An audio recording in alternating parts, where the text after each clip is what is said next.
AP top 9 news చూద్దాం.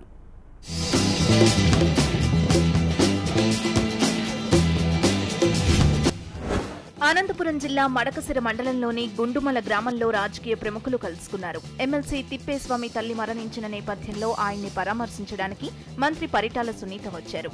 ఆ సమయంలోనే పీసీసీ అధ్యక్షుడు రఘువీరారెడ్డి కూడా అక్కడికొచ్చారు. మరో మంత్రి కాలువ శ్రీనివాసరావు కూడా తిప్పేస్వామిని పరామర్శించారు.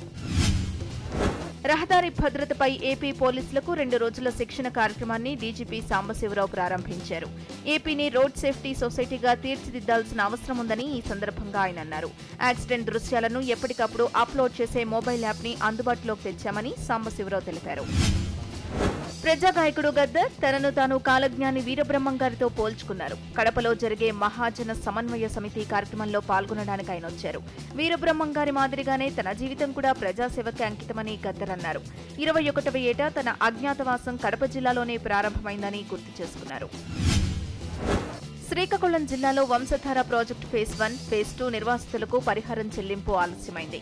దాంతో ఈ ప్రాంతంలోని నిర్వాసితులు ఆందోళన బాటపట్టారు. 29 నిర్వాసిత గ్రామాల్లో ఉండే ఎస్సీ, ఎస్టీ కుటుంబాల వారు భారీ ర్యాలీ నిర్వహించారు. అమరావతి పరిసరాల రైతులకు ఇచ్చిన విధంగానే తమకు నష్టపరిహారం ఇవ్వాలని డిమాండ్ చేశారు. పొగాకు రంగంలో జీఎస్టీ అమలును పూర్తిగా రద్దు చేయాలన్న డిమాండ్తో పొగాకు బోర్డు ఆధ్వర్యంలో ఒంగోలులో రైతులు, వ్యాపారులు సమావేశమయ్యారు. పొగాకు కొనుగోళ్లు, అమ్మకాల విషయంలో ఇంతవరకు కమర్షియల్, ఎక్సైజ్ ట్యాక్సులు లేవని, ఇప్పుడు జీఎస్టీ కారణంగా పొగాకుపై అదనంగా 28% పన్ను కట్టాల్సి ఉంటుందని వారు ఆందోళన వ్యక్తం చేశారు. కడప జిల్లా ప్రొద్దుటూరులో గత కొద్ది రోజులుగా వరుస హత్యలు జరిగిన నేపథ్యంలో ప్రొద్దుటూరు సిటిజన్ ఫోరం ఆధ్వర్యంలో కొందరు యువకులు శాంతి ర్యాలీని నిర్వహించారు. మున్సిపల్ కార్యాలయం నుంచి గాంధీజీ విగ్రహం వరకు ర్యాలీ నిర్వహించారు. గాంధీజీ చూపిన బాటలో శాంతియుతంగా జీవించాలని వారు పిలుపునిచ్చారు. ప్రకాశం జిల్లా మార్టూరు మండలంలో స్త్రీ శిశు సంక్షేమ శాఖ ఇస్తున్న కోడిగుడ్లను తినడం వల్ల గర్భిణులు అనారోగ్యం పాలవుతున్నారు. పాడైపోయిన గుడ్లను ఉడికించి గర్భిణులకు ఇస్తున్నారన్న ఆరోపణలు వినిపిస్తున్నాయి. తమకు సరఫరా అవుతున్న గుడ్లలో కొన్ని పాడైపోయిన గుడ్లు ఉంటున్నాయని సీడీఎం విజయలక్ష్మి అంగీకరించారు.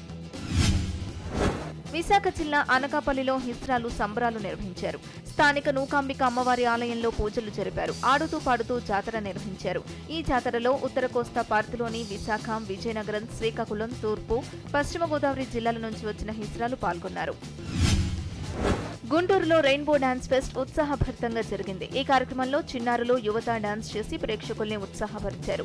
ఈ కార్యక్రమంలో ముఖ్య అతిథులుగా సాంఘిక సంక్షేమ శాఖ మంత్రి ఆనందబాబు, ఎమ్మెల్యే మోదుగుల వేణుగోపాల్ రెడ్డి, మిర్చి యాడ్ చైర్మన్ మన్నవ సుబ్బారావు తదితరులు పాల్గొన్నారు.